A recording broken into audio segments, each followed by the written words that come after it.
Agora, ô Francisco, vamos entrar então nesse ponto polêmico, que é a relação de Vargas com o fascismo. E aí, vou me permitir estender um pouquinho na pergunta, que é para, inclusive, já colocar para fora meu incômodo com o segundo volume da biografia do Lira Neto. De 30 a 45 é provavelmente o momento da história brasileira mais difícil de se estudar, porque aconteceu muita coisa importante num curto espaço de tempo. Assim. É um momento de história condensada, acelerada, gigantesco. Né? Então tem a Revolução de 30, tem o Levante de 32, tem o Levante de 35, tem a ditadura, o golpe do Estado Novo de 37, tem o Levante fascista de 38, integralista, tem criação da Frente Negra Brasileira, crescimento do PCB, Prestes virando comunista, lei trabalhista, enfim. E aí o Lira Neto, o que é que ele fez?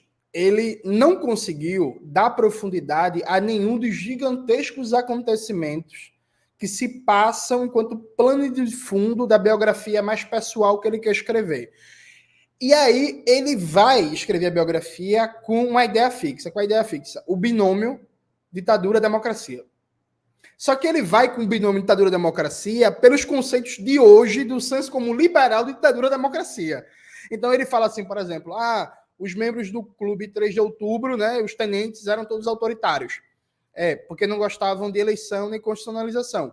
Mas assim, ele resume ser autoritário ou não a defender naquele momento o regime representativo, desconsiderando as várias coisas que estavam em debate, como, por exemplo, ter direitos trabalhistas, poder ter sindicato ou não, ter salário mínimo, ter regulamentação de trabalho, sabe? Tipo, simplesmente isso não entra em debate. Então, o Lira Neto, ele vai muito com essa cabeça, o binômio democracia autoritário.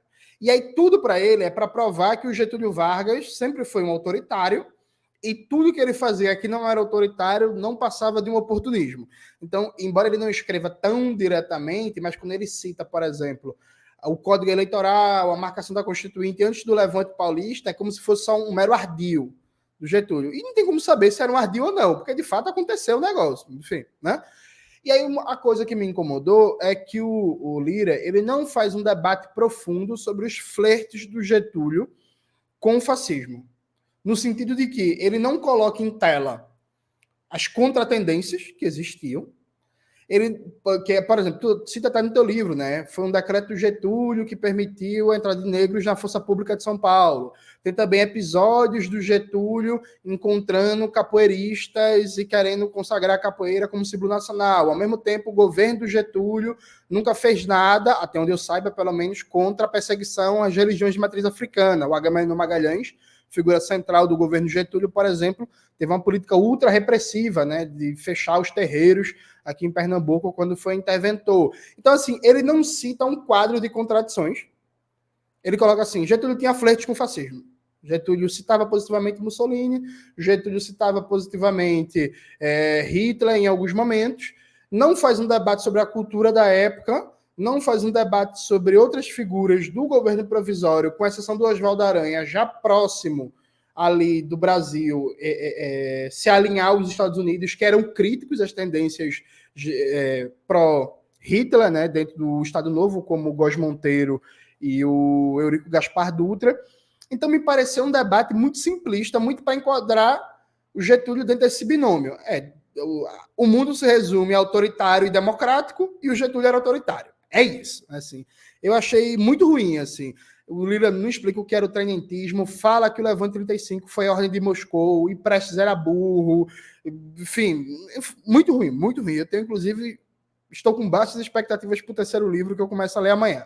Mas tudo isso para dizer o seguinte, e aí você tem um tempo que achar necessário para responder. Qual foi a relação de Getúlio com o fascismo? O Getúlio flertou com o fascismo? O Getúlio era fascista? Eu não vou nem perguntar se a CLT era fascista, porque para mim esse mito foi derrubado pelo livro do Alfredo Bose, A Dialética da Colonização.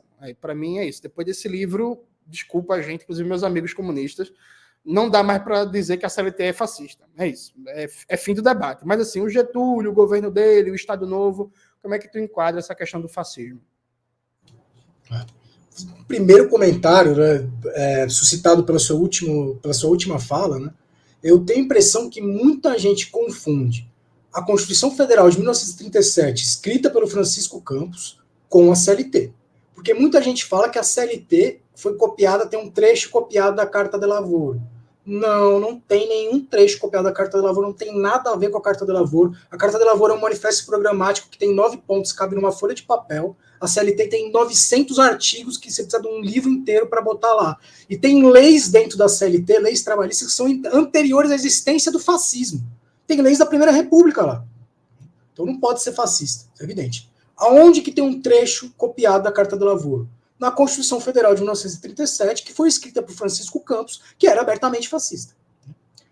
Em relação ao Getúlio e a ideologia dele, também discutindo essa ideia de democracia e autoritarismo, democracia e ditadura, Getúlio era positivista da linha de Saint-Simon, Augusto Comte e Émile Durkheim.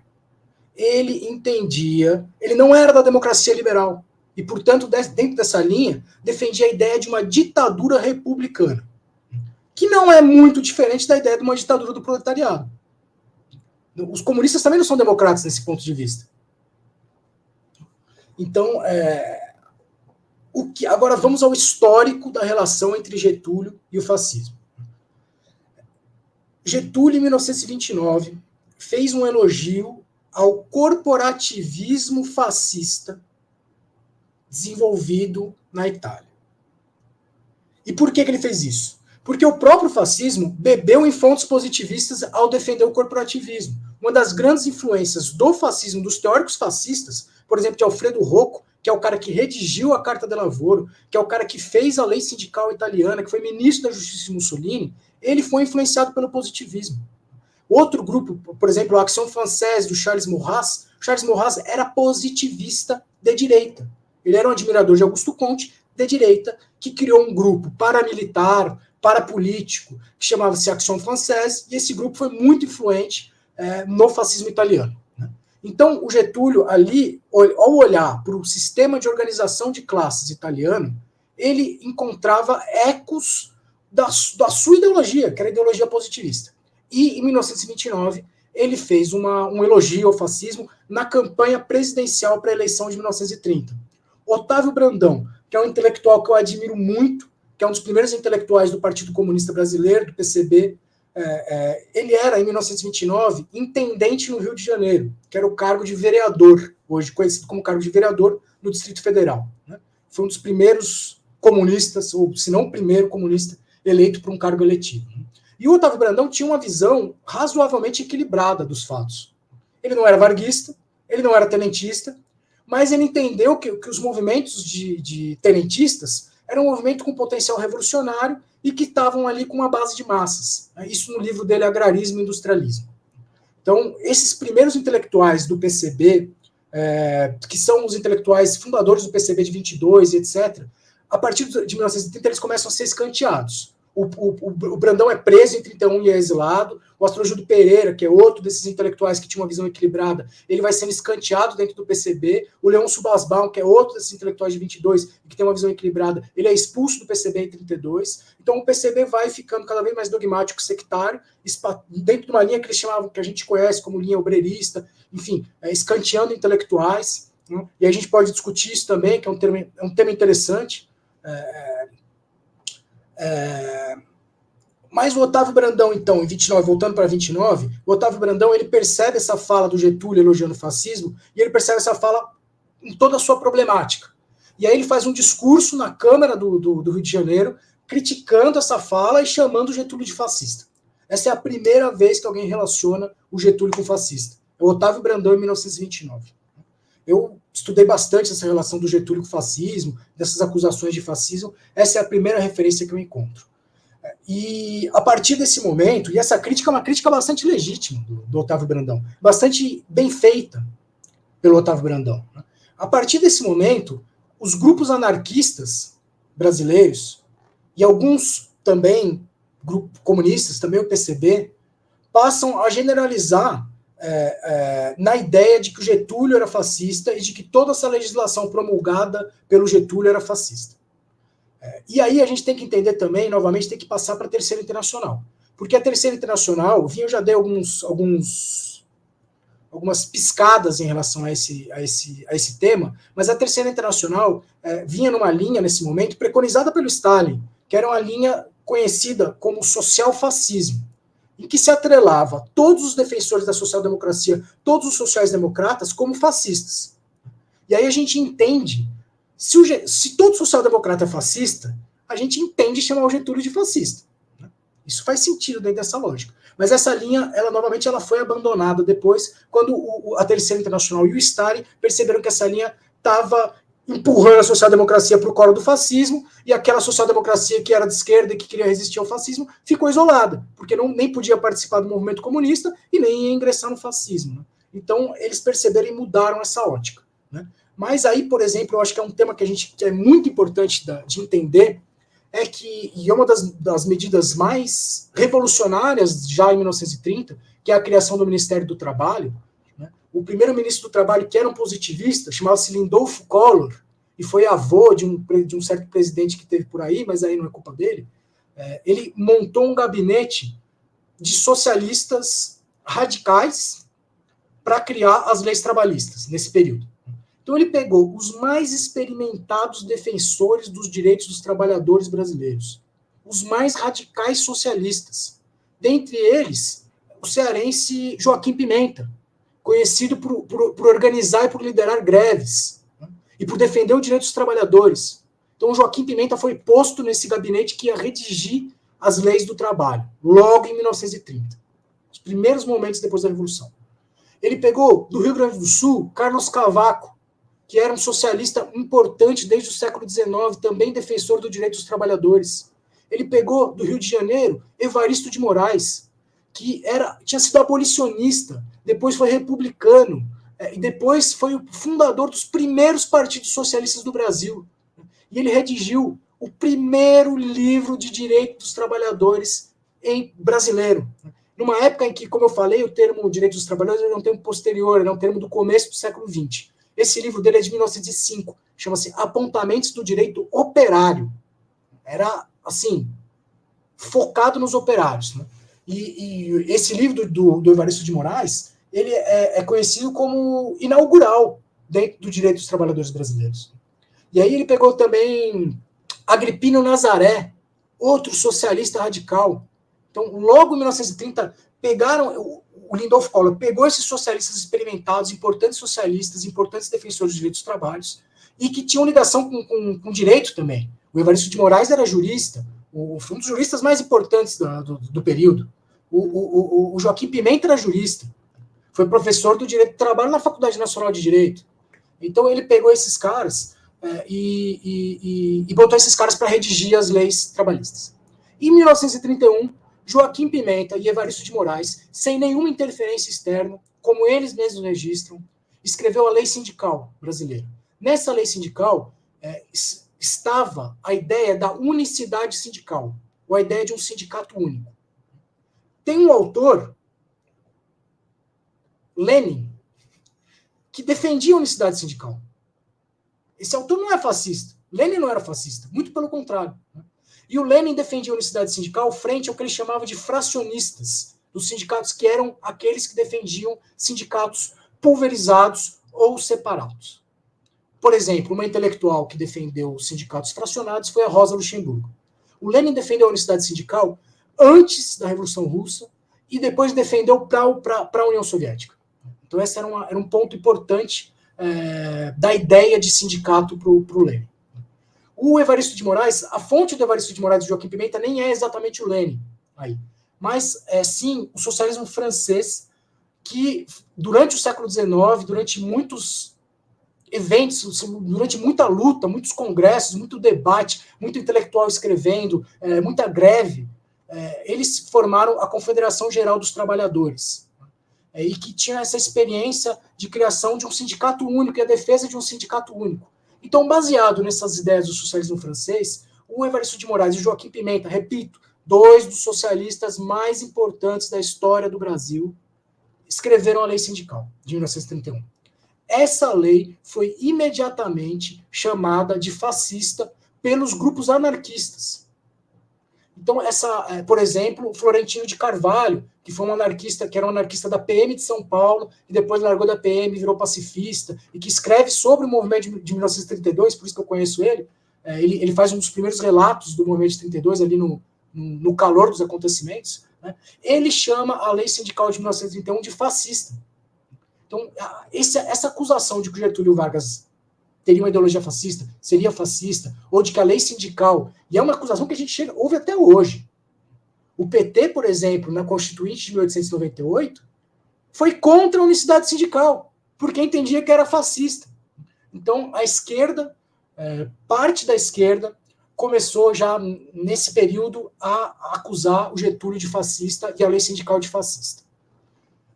Nós temos, depois, com a criação da Justiça do Trabalho, um intelectual que chamava-se Oliveira Viana, que é um intelectual que também é acusado de fascista, mas que também não era fascista, mas que era um intelectual, talvez, em alguns elementos, extremamente conservador, até xenofóbico, em outros elementos até bastante progressista. Por exemplo, foi o cara que criou a Justiça do Trabalho e que defendeu a Justiça do Trabalho. Ele era corporativista da linha do Alberto Torres, que é um outro intelectual corporativista anterior, que foi muito influente nesse período e no movimento tenentista. Então, o Oliveira Viana, ao criar a Justiça do Trabalho, ele é acusado por um intelectual liberal paulista, dessa oligarquia que a gente conhece, essa sim fascista. Por exemplo, os exilados de 32 da oligarquia paulista foram todos para Portugal de Salazar. Todos eles, praticamente, foram se exilar lá no Portugal de Salazar. O problema deles não é com o fascismo. Isso é um fato. E o problema deles também não era com o Getúlio Vargas, porque vários deles, logo depois, estavam o próprio Vicente Hall, que eu falei agora há pouco, que é um dos principais causadores do movimento de 32. Depois ele foi ser ministro da Justiça do Getúlio Vargas, num rearranjo político depois de 1932. E o que ele fez lá? O que ele sabia fazer de melhor? Perseguir comunista. Ele é, por exemplo, um dos responsáveis pela criação da Comissão de Repressão ao Comunismo. E ele é um dos responsáveis pela perseguição dos comunistas. E não só dos comunistas, como toda a esquerda, Pedro Ernesto, Anísio Teixeira, depois do Levante de 35. Então, esse Valdemar Ferreira fez uma acusação de que a legislação trabalhista era fascista, copiada de Mussolini, e que, portanto, deveria ser abandonada porque não tinha sentido, porque estávamos na Constituição de 34, que era uma Constituição liberal, e que não tinha sentido. E a partir desse momento que Valdemar Ferreira faz isso, e aí depois o Oliveira Viana, enfim, escreveu um livro que chama-se Problemas do Direito Corporativo, que é uma resposta a esses ataques do Valdemar Ferreira. Os liberais à direita, os intelectuais paulistas e brasileiros de direita, o pensamento conservador passou a entender que o Getúlio Vargas era fascista. Passou a usar dessa argumentação que, repito, nasceu na esquerda. E aí, novamente, essa argumentação ela tem tanta força, por quê? Porque ela foi repetida tanto pela extrema-esquerda, como pela centro-esquerda, como pela centro-direita, como pela extrema-direita. É quase que um senso comum. Né? Mas que, quando você vai na realidade, isso tem muito pouco eco. Né? A gente tem, de fato, um elogio que o Vargas fez ao fascismo em 1929. Mas a ideologia do Getúlio Vargas ela é muito clara. E quem quiser estudar a ideologia do Getúlio Vargas, estude Saint-Simon, Augusto Comte e Émile Durkheim. Ou, no Brasil, os intelectuais brasileiros, você pode pegar por Nízia Floresta, que é a primeira positivista brasileira, também uma das primeiras feministas brasileiras. Você pode pegar por Júlio de Castilhos, que foi o grande intelectual, o grande pai intelectual do Getúlio que ele admirava, né? Outro intelectual que o Getúlio também admirava muito e que é interpretado como socialista, mas que também era positivista, Émile Zola. Então essas são as referências políticas e ideológicas do Getúlio para aquilo que é bom e para aquilo que é ruim. Eu não estou dizendo que o positivismo é uma ideologia que é muito melhor do que o marxismo, que nós temos que ser positivistas. Eu não sou positivista. Eu não defendo o positivismo. Mas eu enxergo no positivismo pontos de progresso importantes na história brasileira. Então, a ideologia do Getúlio é muito clara. Ô, Francisco, eu quero fazer mais 3 questionamentos nessa linha, só para complexificar o argumento, mas muita gente se incomodou no chat quando tu falou que a ditadura republicana que o Getúlio defendia era muito semelhante à ditadura do proletariado.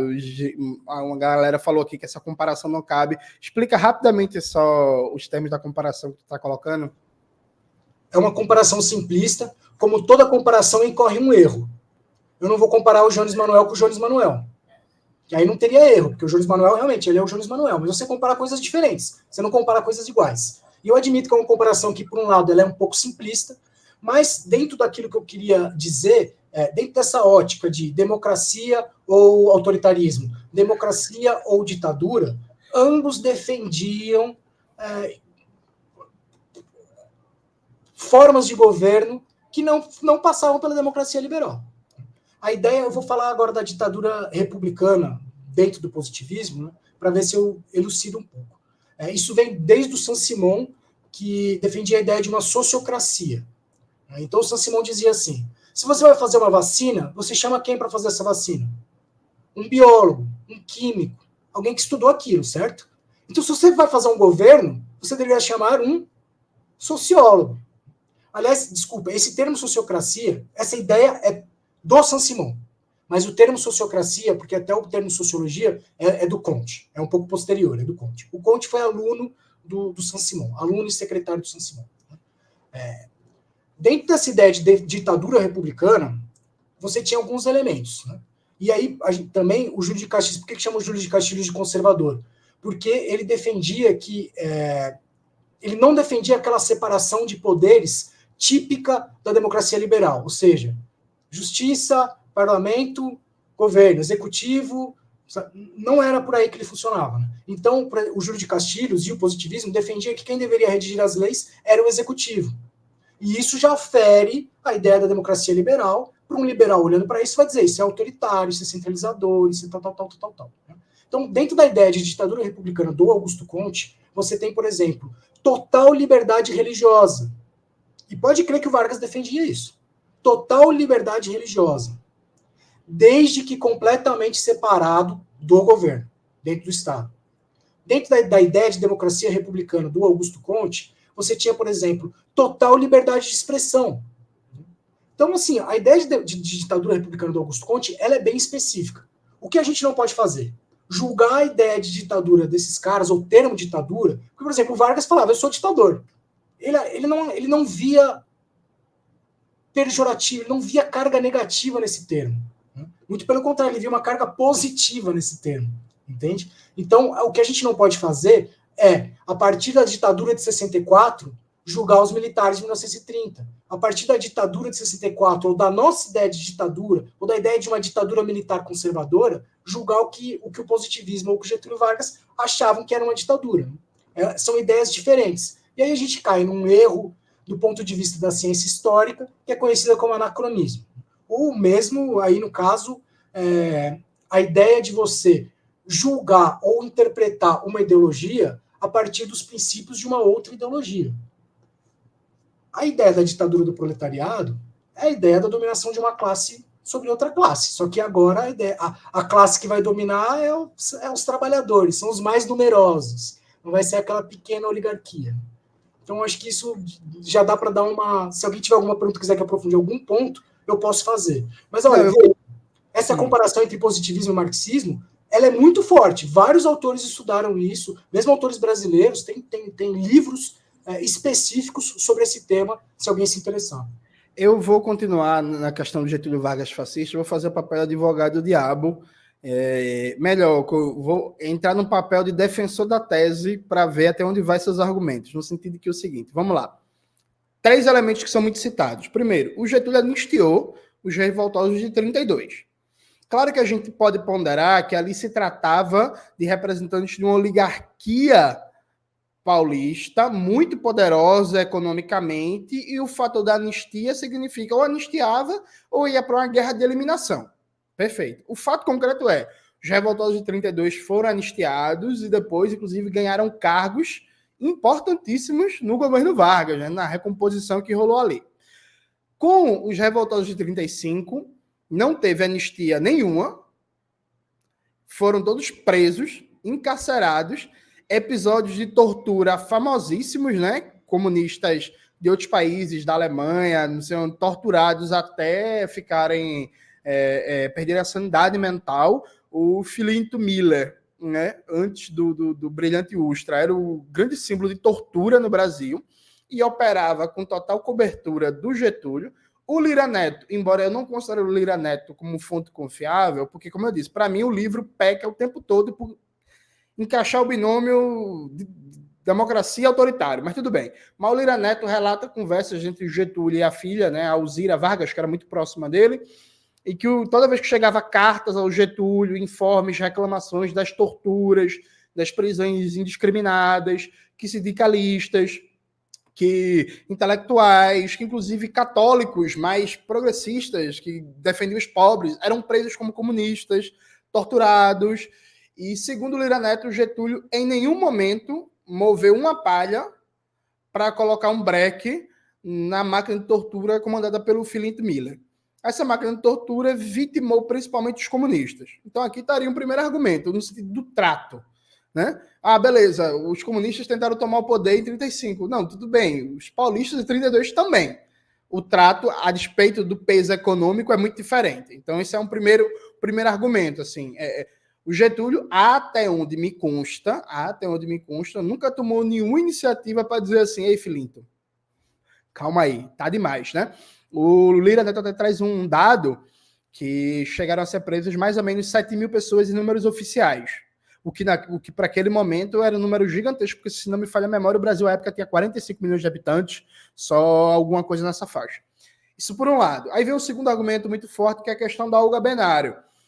Muitos varguistas argumentam que quem mandou deportar a Olga foi o STF, não foi o Getúlio. Mas na época, se não me falha a memória, Francisco, me corrija se eu estiver errado, o Brasil estava em estado de sítio, ou estado de guerra, alguma coisa assim, vigente, e com a hipercentralização. Então, assim, não existia STF livre. Quem mandava no STF era o Getúlio. Então, assim, não dá para dizer que o Getúlio não permitiu a deportação da Olga, me parece. E aí, estou jogando o questionamento para você. E aí, assim, deportar a Olga significa, embora que se possa argumentar, o Lira Neto, inclusive, faz isso, que naquele momento, não se tinha plena consciência do que era a máquina nazista de extermínio, que isso foi revelado no pós-guerra. Mas, de qualquer jeito, judia comunista num regime antissemita e anticomunista, sabe? E totalmente desnecessário. E grávida de uma brasileira. E grávida, né? De um brasileiro. Totalmente desnecessário, porque não ia mudar em nada a capacidade de proteção do regime frente à conspiração comunista. E o próprio Plano Cohen, né? Porque assim, o Plano Cohen, ele é um marco do discurso anticomunista no Brasil. Claro, né? Muito trabalhado a partir de 35, que é um elemento formador do ethos, inclusive das Forças Armadas Brasileiras no século XX. A rememoração de 35 é fundamental na Constituição de um ethos cada vez mais conservador das Forças Armadas Brasileiras, não que antes isso não tivesse presente, mas isso se reforça, e é fundamental, inclusive, no projeto do Góes Monteiro, para reformar as Forças Armadas, né? Na perspectiva conservadora. Inclusive, o Pedro Mário, meu amigo que estuda a questão militar, ele coloca o Góes Monteiro como criador do Partido Fardado, né? Então, vamos lá. O papel da repressão aos comunistas, a questão de Olga Benário e o Plano Cohen. Se alguém espera que eu vá argumentar em defesa do Getúlio em relação à tortura, ou justificar de alguma maneira, tentar justificar de alguma maneira, ou contra-argumentar, não existe contra-argumentação contra isso. Com tortura não se discute, é algo que é absolutamente inaceitável. Absolutamente inaceitável. É o que pior existe no ser humano. Independente. Eu não aceito tortura. Não aceito de ninguém, em nenhuma forma, em nenhum governo. Não existe justificativa nem argumentação com isso. E é fato que comunistas foram torturados até a morte durante a repressão do Levante de 35. Isso é indiscutível. Indiscutível. A gente pode, por exemplo, o Getúlio moveu palha para soltar algumas pessoas que tinham sido acusadas de participar do Levante de 35 que não tinham participado. Por exemplo, os professores da Faculdade Nacional de Direito, por exemplo, Pedro Ernesto, ele não estava muito preocupado em acabar com as torturas ali, nem acabar com a repressão do comunismo. A definição que você fez, a comparação com o movimento de 32, ela é completamente acertada.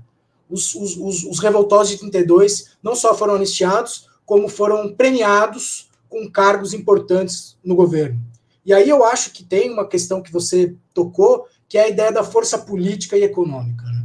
Os comunistas não tinham muita força política e não tinham muita força econômica, e a força popular e militar que eles tinham acabou depois de 35. Depois de 35 foi terra arrasada para a esquerda. E por isso que eu sou crítico do movimento de 35 também, apesar de enxergar em alguns dos participantes um ato de heroísmo enorme, de bravura enorme, sacrifício da vida. Sacrifício da vida.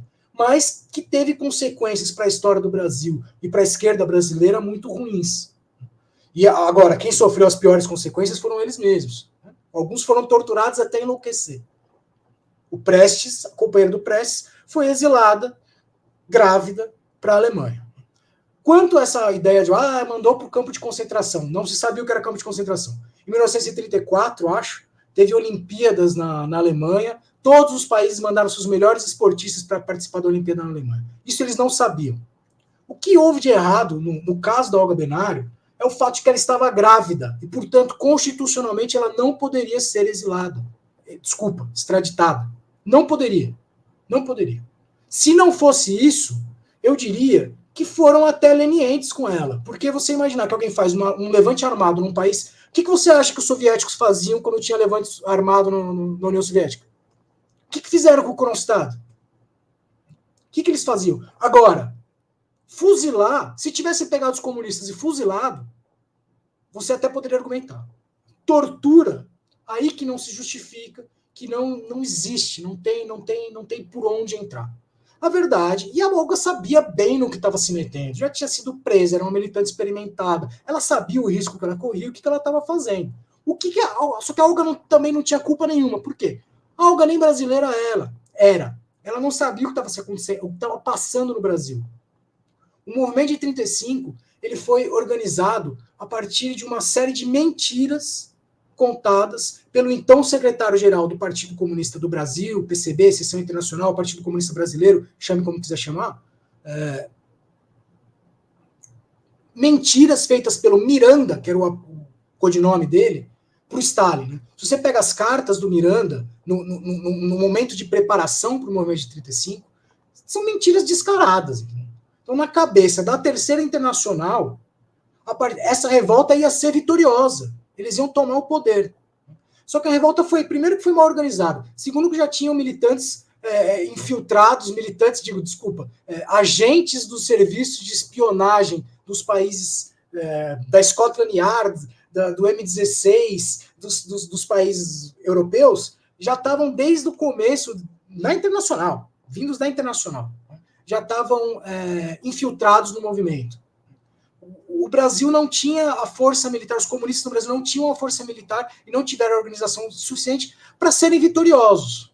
E uma tentativa de insurreição armada, uma tentativa de revolução, ela não é um teatro, ela não é uma brincadeira, é um troço muito sério. E quando você faz isso, tem que ser levado com seriedade. Se você ganha, você é um grande revolucionário. Agora, se você perde, isso vai ter consequências muito sérias para você e para o teu país. Foi o que aconteceu em 35. Eu não justifico tortura. O que aconteceu foi bárbaro, crimes contra a humanidade, atroz. Qualquer definição, qualquer adjetivo, por mais pesado que seja, que você quiser usar para descrever as torturas do Felito Miller, eu vou concordar com você. Agora, Francisco, desculpa te interromper, mas tem gente aqui no chat dizendo Getúlio, que eu saiba, não torturou ninguém, foram os agentes. Assim, gente, esse argumento não dá, né? Pelo amor de Deus, assim, vamos fazer um debatezinho aqui sério.